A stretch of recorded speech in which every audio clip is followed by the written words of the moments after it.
So there's been conversation recently that League of Legends is dying.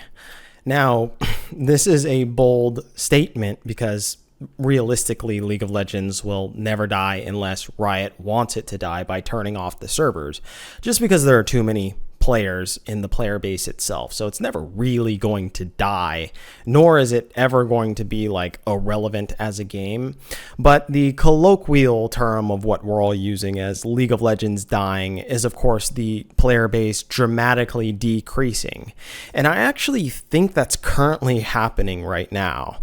So I'm going to share with you some statistics that I had found previously in the past. I did an article called Bad Ranked Distribution in League of Legends Means Unpredictable Teammates.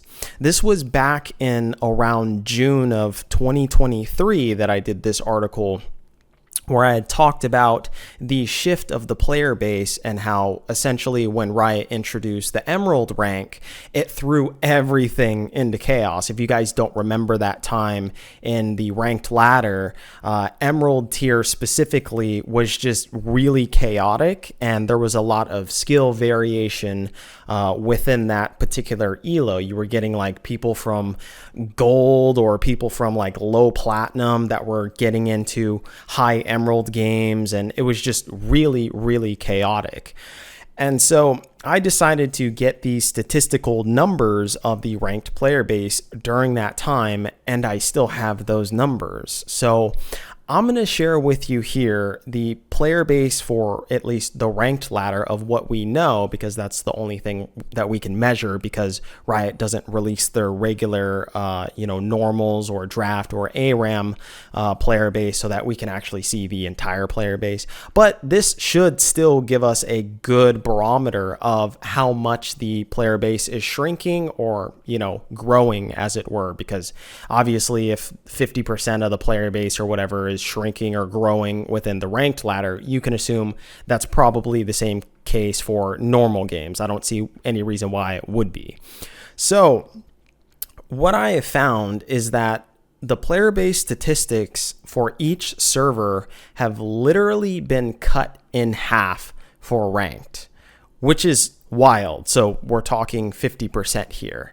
So here I'm going to bring up some numbers from 2023 December, right? So if you don't know, the ranked season, at the very end of the season, that's when everybody tries to grind the ranked ladder to get whichever MMR that they're going to end up at, and of course get the end of season ranked rewards and the little cool badge icon thingy that you get, right? So for the end of the season for 2023, Korea was 3.43 million players, which is quite a lot of players, actually. That's an insane amount of players. EUS got 2.79 million. North America had 1.58 million. EU North had 1.23 million. And then, of course, you could see all the other regions and stuff. Now, famously, of course, if you look at the Oceania region, for instance, 161,000 players only play on that server throughout the entire time. This is all ELOs, right? Now, if you look at the parentheses number that I have there, that is the D1 plus population. So in Korea, there's 29,000 players that play in D1 plus, which is fucking insane, right? So as you can see, those all are quite healthy numbers. The game clearly wasn't dying in 2023. But if we look over here and we see the current numbers, this is June 2023. As I said, there was about 1.3 million players in June of 2023. Remember, those other numbers, the 1.5 million was in December. So you gained roughly, 1.58 million, right? So you gained another 580,000 280,000 players at the very end of December, right? So it's quite a huge influx. It's 250,000 fucking more people playing the game. Well, as you can see here, so 1.3 million players in June of 2023. June of 2024, this month right now, 750,000 players have only played ranked this season. Now, that's almost literally half of the player base just cut in half, which is really concerning. Now, if you've paid attention to any of the Twitch streamers that, have been playing the game and whatnot, they're having harder and harder queue times to, find different matches and things like that and high elo. And that's because obviously high elo is suffering as well too. It just affects all of us. So we're literally cutting the population in half. And if you want to go further, let's go further as well. Maybe it's just North America where the game is dying, right? No, that's not the case. There was 2.9 million players in June of 2023 in EU West, which is the biggest server in Europe, right? For North American people that don't know. Well, in June of 2024, this month, 1.6 million. So almost literally half of the player base is now gone. Just completely quit the game. You go to Korea. In 2023 of June, it was 3.15 million, right? 3.1 million, let's call it. Now, in June of 2024, 1.7 million. So we're literally almost half again. So as you can see, we're having huge cuts of players just dropping out of the game itself. Now, one theory that I had, when I saw these numbers was I was like, okay, maybe it's because of all of the bots. But if it were all of the bots, you would see a dramatic drop off of just only the lower, elos. So all of the other higher elos would kind of stay the same. And then you think, okay, well, what about, the cheaters that Riot were talking about with Vanguard being released, right?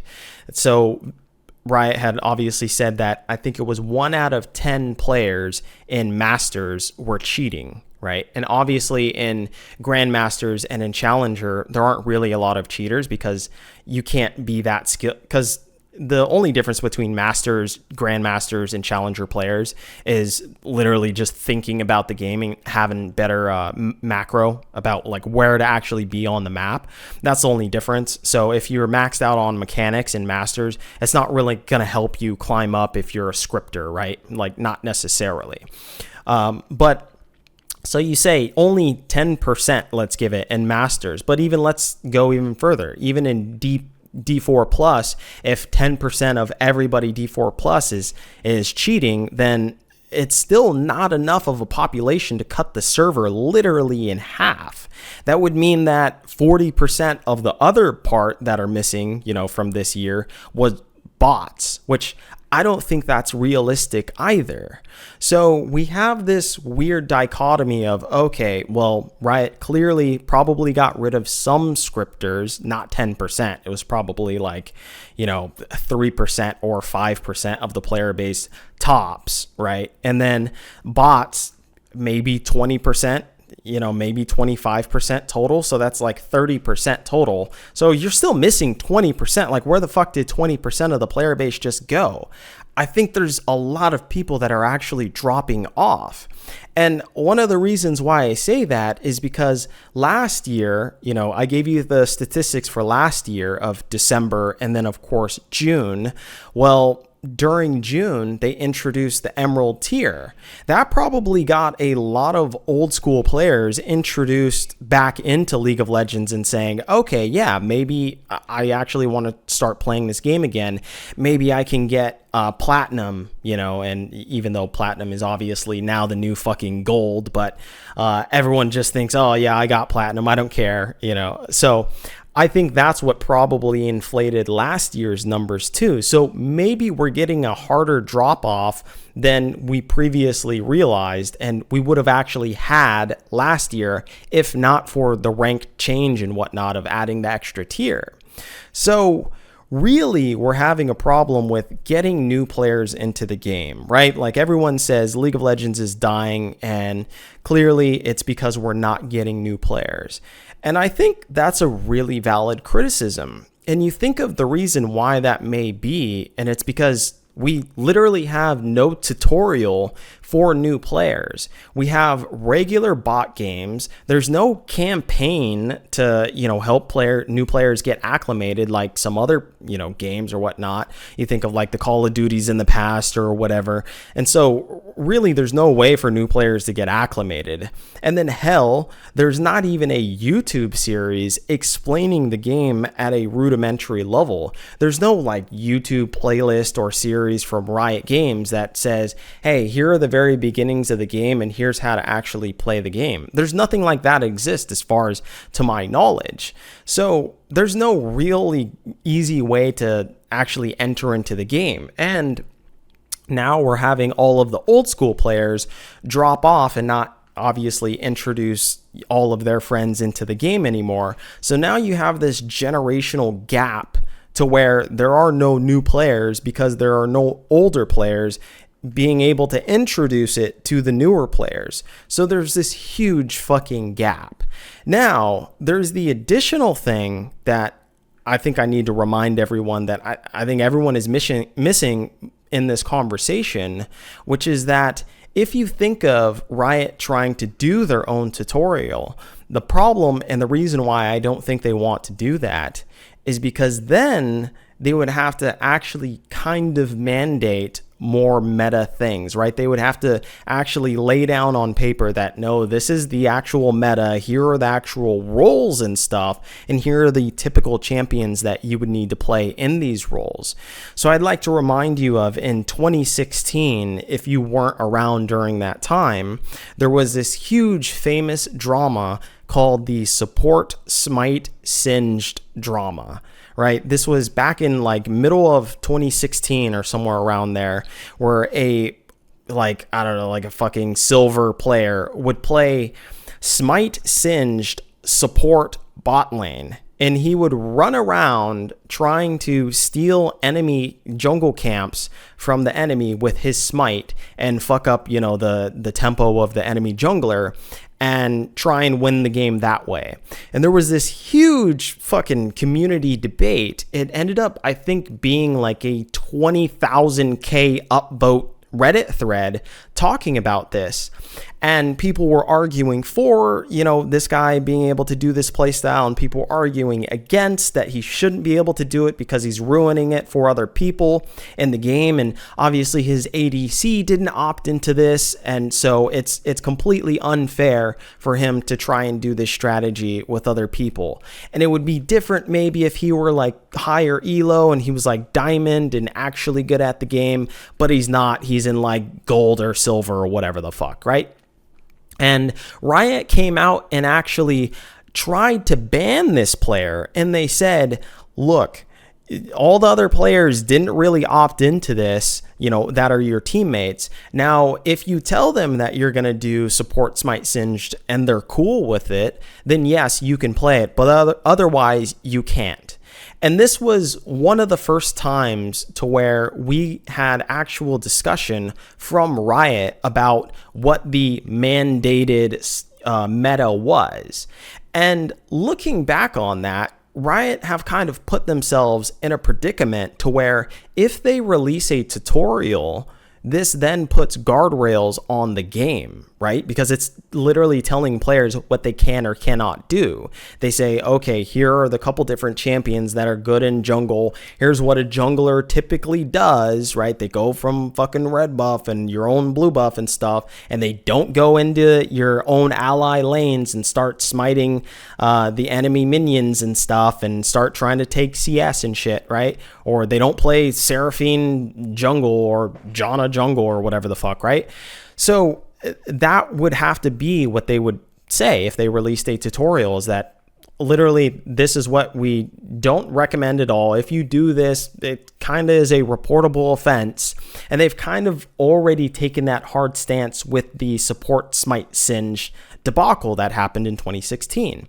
But obviously, my opinion on it is I think it's a completely childish argument to, for all these different players and stuff to point out the hypocrisy of saying, hey, you can't play support Smite Singed, and then yet they end up like if someone plays, I don't know, like Vayne mid lane or whatever, Vayne jungle or something, right, then can't go against them and say, hey, you can't then try and ban us for using that type of champion in that type of particular role. But I think that's quite a childish argument of like trying to point out hypocrisy to adults.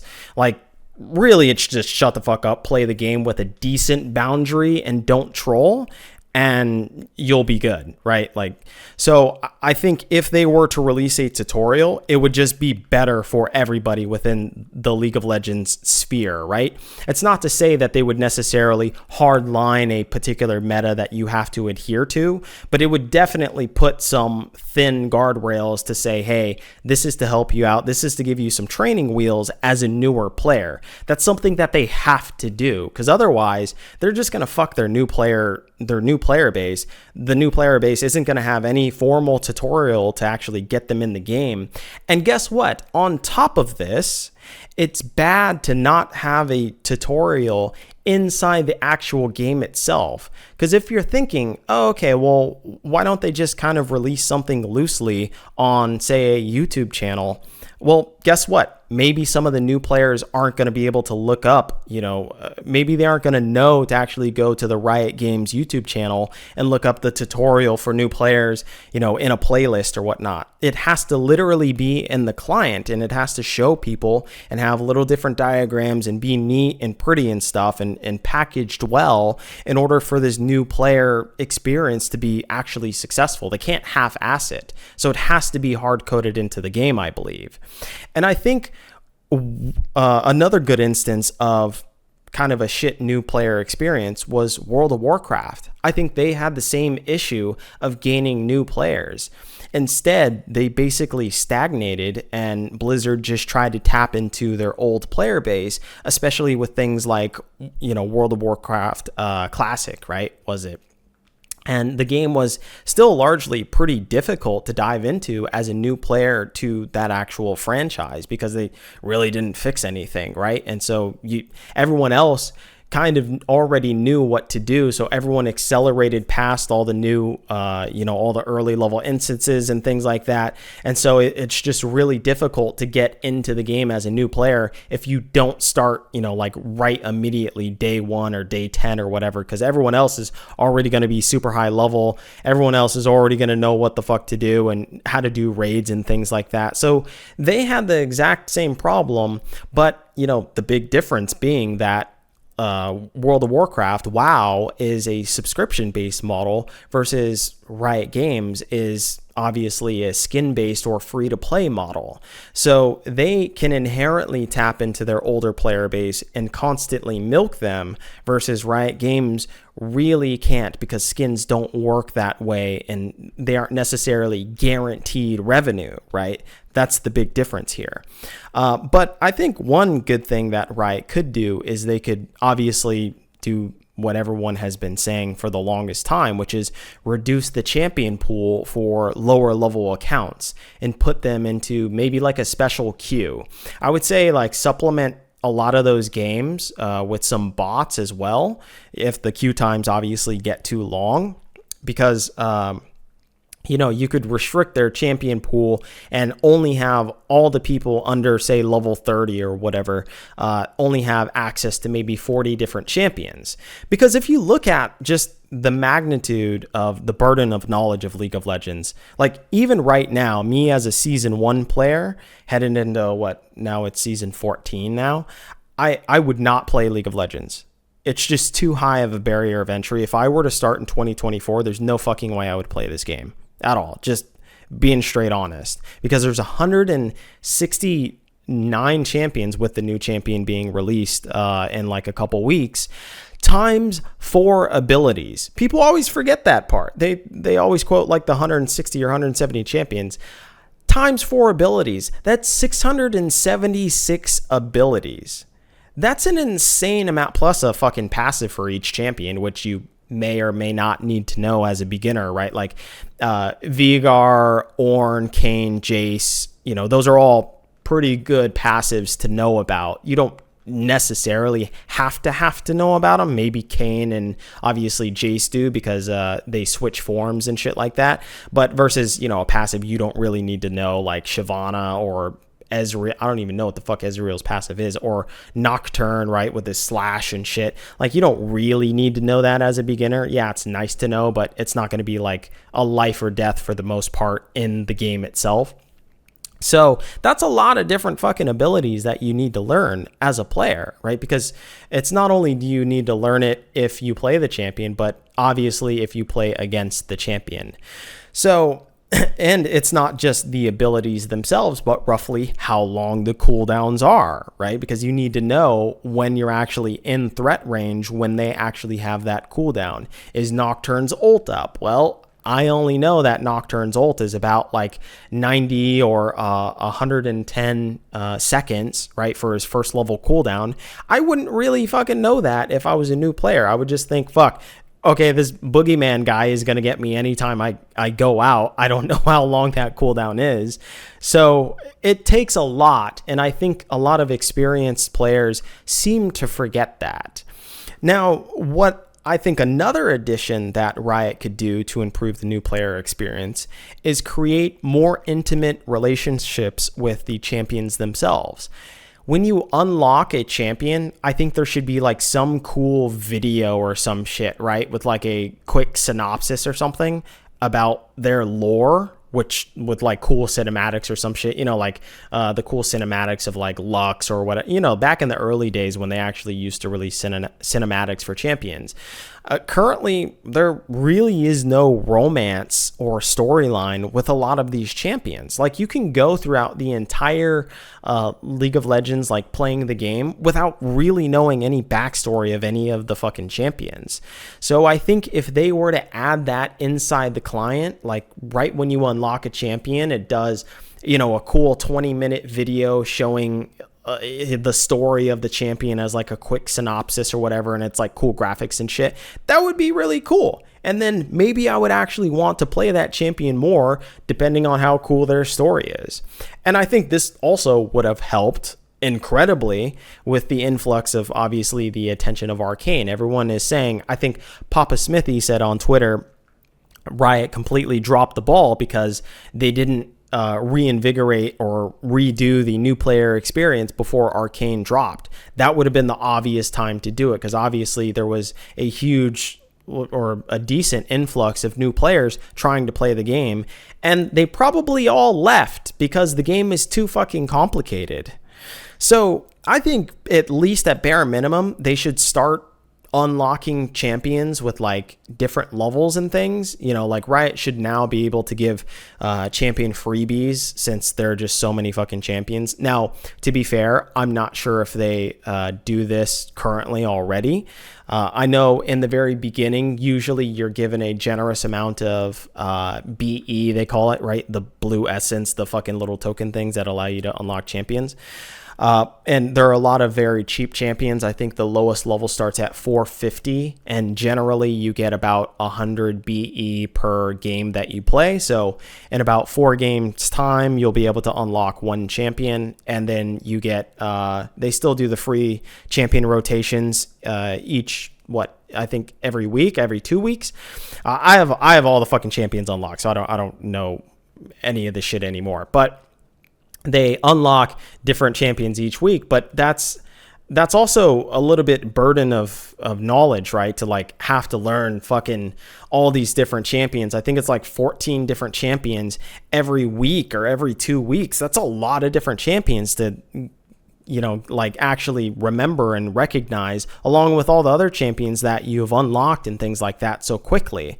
So this would just kind of help mitigate everything if they actually limited the champion pool. And then also, me as, if I were like part of Riot's marketing team and shit, I'd also just give new players a random epic skin, like every 5 levels or so, have it unlocked for like 72 hours, right? So this would both show off how cool the skins can be at the very expensive level, because they're probably not going to see those in very beginner game lobbies. So that in itself could be like your marketing tactic to say, hey, like, let's introduce these players into, like, you know, let's hook them onto the cocaine, as it were, right? The digital cocaine, and fucking steal your mom's credit card out the wallet and shit.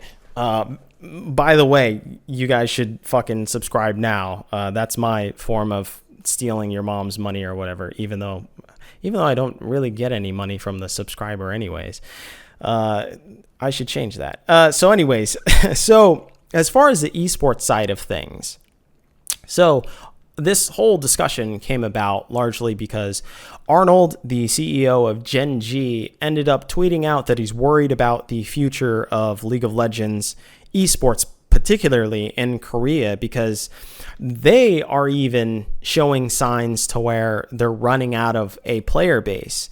And they're saying, look, you know, we're kind of running out of the last number of players that we can get, especially considering a lot of our talent is getting stolen, you know, from other regions, which is fair.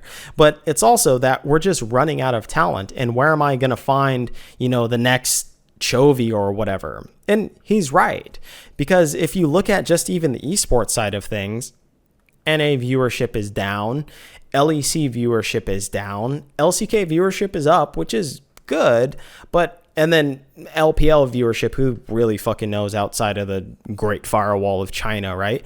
But overall, I would say the product is probably still, you know, trending a little bit downwards along with the player base itself. And realistically, League of Legends esports is very hard to watch and to understand and to get into even as a player if the player base itself isn't big at all and there aren't new players coming in and new fresh blood because they're all playing other games like Valorant and whatnot.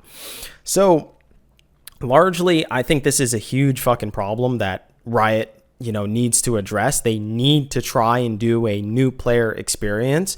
All of the old school veteran players are saying you need a new player experience. We're all in for it, and it's not even for us.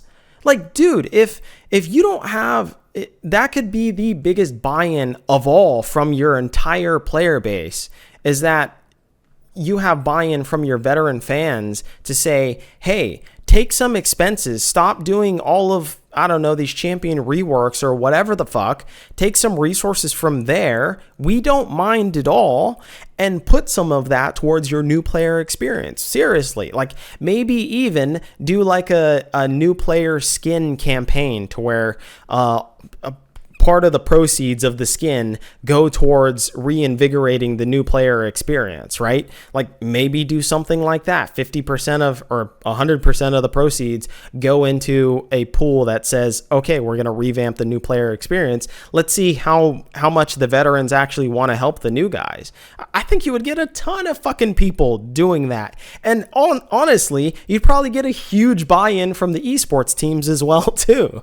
So, you know, it's not a good look that everybody is saying that League of Legends is kind of dying, because it kind of is. I just showed you at least the raw numbers from op.gg that literally almost all the major regions are cut, you know, besides LPL, are cut in half for ranked. So that can only mean that the normals player base is probably also trending in the same direction. And now the term league is dying is a little bit melodramatic, right? It's not. I mean, realistically, the fucking player base, like even in North America, is bigger than Counter-Strike 2. Like Counter-Strike 2 had a peak player base, right? Like right when Counter-Strike 2 released, in fact, and there was all the hype and stuff and everyone was going back and trying out the game. It had a peak of 1.8 million players worldwide, all at once. So to say League of Legends is dying is in a bit of an overreach, obviously. Like I said, comparing it to World of Warcraft, this game will almost certainly always have a decent player base. But the big difference between WoW versus League is that WoW has a subscription model versus League has a skins model. Riot has to appeal to the most people possible. They have to appeal to a large player base because obviously it's a trickle down economic, right? It's a funnel to say, well, the most hardcore hardcore of the players are obviously going to be buying the skins. So only, 10% or 20% of, call it, the 100 million player base is going to be buying the skins, versus 100% of the World of Warcraft players are going to be buying a subscription model, because otherwise you can't play the fucking game. So clearly Riot need to address their new player experience model, because it obviously going to be a problem in the very near future. And it's also hurting the esport, which is part of what I care about the most. I don't really give a fuck about the regular player experience. So if it has to do something like to where we limit the season to where there are only, 100 champions available for the entire season, then so be it. Fuck off to all the one tricks. Just deal with it. I think they'll still play the game anyways. And on top of that, I think the added benefit will just be we'll have a more expanded champion pool of the people that were previously one tricks. They'll now be forced to play a different champion. So obviously the solo queue experience will get better, especially in the higher elo, which me being selfish about it with esports in mind, that would mean that more expanded champion pool means obviously probably better players or better trained players to then get into esports, right? So I just think the overall thing is that Riot need to get their shit together and create a new player experience, obviously.